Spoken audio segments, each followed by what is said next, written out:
39 pages की report है और एएसआई की जो फाइंडिंग्स थी उसका मैंने रखा। ये जो अब अगला कदम क्या होगा आप लोगों का? इसके अलावा जो अगला कदम क्या होगा? अब अगला कदम हमारा ये होगा कि जो वजू टैंक का एरिया है उस वजू टैंक में जो हमारे बाबा हैं, जो शिवलिंग है, वहाँ पे एएसआई सर्वे की हमारी मांग रहेगी और उस मांग को लेके हम न्यायालय के सामने जाएंगे। ये जो समरी आपने पूरी सुनाई है, इसके अलावा जो बाकी पन्ने हैं उसमें और भी कुछ खास नहीं, उसमें सारी डिटेलिंग है कि ये जो एएसआई ने फाइंडिंग अराइव की है ये किस बेसिस पे की है।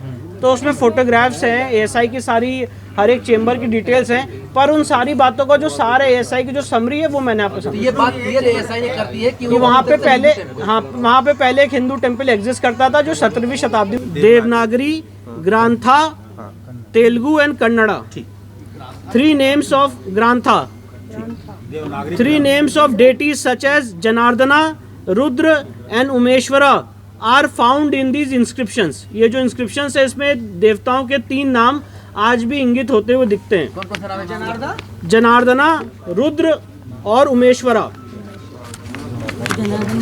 ये पिलर्स पे मिले हैं, इंस्क्रिप्शंस पे पिलर्स की फाइंडिंग खत्म होती है। टर्म्स सच एज महामुक्ति मंडप is mentioned in these 3 inscriptions is of great significance. Sir इसको प्लीज अप्रिशिएट कर लें। Terms such as Mahamukti Mandap is mentioned in these 3 inscriptions is of great significance। जो वहाँ पे इंस्क्रिप्शन है उसमें एक जगह लिखा हुआ है महामुक्ति मंडप और ये एएसआई कह रहा है ये बहुत सिग्निफिकेंट बात है। किस बात में लिखा हुआ है? जो वहाँ पे इंस्क्रिप्शन मिला है इस तथाकथित मस्जिद में, उसमें वन ऑफ द इंस्क्रिप्शंस में लिखा हुआ है महामुक्ति मंडप। तो एएसआई कह रहा है बहुत सिग्निफिकेंट बात है।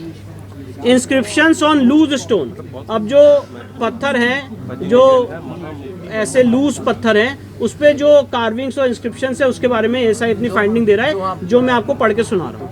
ASI had in its custody record, ये बहुत इंपॉर्टेंट बात है, इसको प्लीज रिमार्क करें। ठीक है। ASI had in its custody record of an inscription engraved on a loose stone which recorded construction of the mosque in the 20th regnal year of Hadrat Alamgir, Mughal Emperor Aurangzeb, corresponding to 1087 and corresponding to 1676-77 CE. This inscription also recorded that in the year 1792-93, the mosque was repaired with sahan. The photograph of this stone inscription was recorded in ASI records in the year 1965-1966. मैं आपको ये बताना चाहता हूँ, सर्वे के दौरान वहाँ पे एक पत्थर मिला था, एक इंस्क्रिप्शन मिला था और वो जो पत्थर मिला था वो आधा टूटा हुआ है। तो एएसआई ने कहा कि इस पत्थर का जो ओरिजिनल है वो उनके पास ऑलरेडी उनके रिकॉर्ड्स में था 1956, 1965, 1966 में, और उस पत्थर में क्या लिखा हुआ है वो आपको आगे बता रहा हूँ। During the recent survey this stone inscription was recovered from a room in the mosque. Survey के दौरान ये जो वहाँ पे इंस्क्रिप्शन था उसी मॉस्क के रूम से मिला। However, the lines related to the construction of the mosque and its expansion have been scratched out. जो मॉस्क बनाने की और उसकी रिपेयर की बात थी इस इंस्क्रिप्शन से उन लोगों ने उसको मिटा दिया है। This is also brought out by the biography of Aurangzeb, Majlis Alamgiri, which mentions that Aurangzeb issued orders to the governors of all the province to demolish the schools and temples of infidels। और ये जडूनाथ सरकार की finding को ASI ने rely किया है और 2 सितंबर 1669 को बताया गया कि विश्वनाथ की जो मंदिर है वो ढहा दी गई। तो एएसआई ने यहाँ पे जडूनाथ सरकार की फाइंडिंग को रिलाई किया मजलिस आलमगिरी। बताया तो सर 1669, 2 सितंबर 1669। अब उसके बाद सेंट्रल चेंबर और जो मेन एंट्रेंस है उस पे जो एएसआई का कंक्लूजन है वो मैं पढ़ के बता रहा हूँ। This temple has a big central chamber and at least 1 chamber to the north, south, east and west respectively. Remains of 3 chambers to the north, south and west still exist, but the remains of the chamber to the east and any further extension of it could not be ascertained physically as the area is covered under a platform with stone flooring. Central chamber of the pre-existing structure forms the central hall of the existing structure. मतलब ऐसा ये कह रहा है कि जो यहाँ पे था, मैं इसको फिर से हिंदी अनुवाद कर दे रहा हूँ कि यहाँ पे ऑलरेडी एक प्री एग्जिस्टिंग स्ट्रक्चर था और प्री एग्जिस्टिंग स्ट्रक्चर का क्या स्वरूप था उसकी यहाँ पे उन्होंने डिटेलिंग की है। फिर इसके बाद आगे बढ़ जाते हैं। तो ये सारी डिटेलिंग यहाँ पे की गई है जी। फिर से पढ़ा। The temple had a big central chamber and at least one chamber to the north, south, east and west respectively. Remains of 3 chambers to the north, south and west still exist, but the remains of the chamber to the east and any further extension of it could not be ascertained physically as the area is covered under a platform with stone flooring. Hindi में इसको थोड़ा सा विस्तार। मतलब ऐसा ये कह रहा है कि जो सेंट्रल चेम्बर है उसके वहाँ पे एटलीस्ट एक चेम्बर है उसके नॉर्थ में, साउथ में, ईस्ट में और वेस्ट में, और उसमें से जो रिमेन्स हैं 3 चेम्बर्स के वो आज भी देखे जा सकते हैं नॉर्थ साइड में तथा कथित मस्जिद के, साउथ में और वेस्ट में, जो आज भी एग्जिस्ट करते हैं। पर जो बाकी रिमेन्स हैं वो इस समय नहीं असर्टेन हो पा रहे हैं क्योंकि वहाँ पे एक प्लेटफॉर्म स्टोन फ्लोरिंग की गई है। वो सेंट्रल चेंबर हुआ जहाँ जी पे सेंट्रल नहीं हो पा रहा। जी ये सेंट्रल चेम्बर और मेन चेम्बर की बात हो रही है। सेंट्रल और मेन चेंबर में असर्टेन नहीं हो पा रहा, जी। बाकी सब जगह पे असर्टेन हो। जी जी was decorated with carvings of animals and birds and ornamental torana. The large arch gateway had another smaller entrance. Figure carved out of the small entrance has been chopped off. A small part of it is visible as most of it is covered with bricks and stones and mortars which were used for block the entrance. फिर इसके बाद western chamber और western wall के बारे में जो SI ने finding दी वो बता दो। Eastern half of the western chamber still exists, whereas the superstructure of the western half has been destroyed. This chamber was also connected with the north and south chambers through a corridor accessible from its north and south entrances respectively. Remains of this corridor in the northwest side came to light on removal of garbage and debris.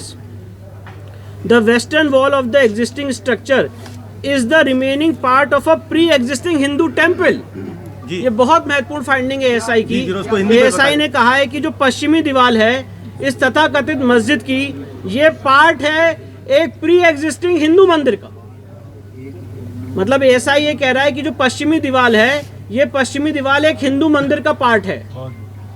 This wall पश्चिमी दीवार, this wall made of stones and decorated with horizontal mouldings is formed by remaining part of western chamber, western projections of the central chamber and western walls of the 2 chambers on its north and south. Central chamber attached to the wall exists unchanged, whereas modifications have been made to both the side chambers. All these chambers had an opening in the all 4 directions. Decorated arc entrance of central, north and south chambers towards west have been blocked. तो ऐसा ही उसका प्रारूप बता रहे कि कैसे कैसे यहाँ पे एक प्री एग्जिस्टिंग हिंदू मंदिर हुआ करता था। इसके बाद पिलर्स पे जो एसआई की फाइंडिंग मैं वो बता रहा हूँ। The pillars and plasters used in the existing structure were studied systematically and scientifically for the enlargement of the mosque and constructing सहन parts of pre existing temple including pillars and pilasters were reused with little modifications. मतलब ऐसा ये कह रहा है कि जो इसमें खंबे लगे हुए हैं वो खंबे हिंदू मंदिर के थे और उसी को रीयूज किया गया। माइन्यूट नहीं, ये खंबे की बात हो रही है। पश्चिमी दीवार की फाइंडिंग खत्म हो गई है। अब जो मंदिर की थी पश्चिमी दीवार की फाइंडिंग खत्म हो गई है। अब जो नेक्स्ट फाइंडिंग है खंबे की फाइंडिंग है। जो पिलर्स जो खंबे मिले हैं वहाँ पे व्यास जी के तहखाने में और जो जितने तहखाने वहाँ पे जितने खंबे मिले हैं उस खंबे पे एसआई की क्या फाइंडिंग मैं वो बता रहा हूँ और दोबारा पढ़ के सुना रहा हूँ। The pillars and pilasters used in the existing structure were studied systematically and scientifically for the enlargement of the mosque and constructing sahan. Parts of pre-existing temple including pillars and pilasters were reused with little modification. मतलब जो हिंदू मंदिर के खंबे थे उनको दोबारा इस्तेमाल किया गया कुछ मॉडिफिकेशन करके। Minute study of pillars and pilasters in corridor suggest that they were originally part of pre-existing Hindu temple. For their reuse in the existing structure, Vyala figures carved on either side of lotus medallion were mutilated, and after removing the stone mass from the corners, that space was decorated with floral design. This observation is supported by 2 similar pilasters still existing on the north and southern wall of the western chamber in their original place. मतलब ऐसा ये कह रहा है कि उन pillars में जो क्राविंग्स थी उसको भी डिस्ट्रॉय किया गया है और उसी को एक हिंदू मंदिर के जो खंभे थे उसको दोबारा रीयूज किया गया है। हम उसको जब तक पढ़ेंगे नहीं उस पर कोई अपनी ओपिनियन नहीं दे सकते। हिंदू पक्ष कर रहा है कि वहाँ साक्ष्य मिले। मैं इसमें कोई कमेंट्स नहीं कर सकता, उन्होंने देखा होगा, मैंने कोई रिपोर्ट नहीं देखी है। जो उनके दावे हैं कि रिपोर्ट में काफी हिंदू साक्ष्य मिले हैं, इस बारे में मैं अपनी कोई राय नहीं दे सकता, इसलिए कि मैंने इसको पढ़ा नहीं है, अभी मुझे नकल मिली है, मैं घर जाके पढ़ूंगा, कल इसके बारे में कोई बात होगी तो कहूँगा। तो अभी उनके सारे दावों पे क्या कहेंगे? उस पर कोई कमेंट्स नहीं है, उनके किसी दावे की में कोई सच्चाई नहीं, उस पर कोई जो तो जवाब नहीं दे सकते हम।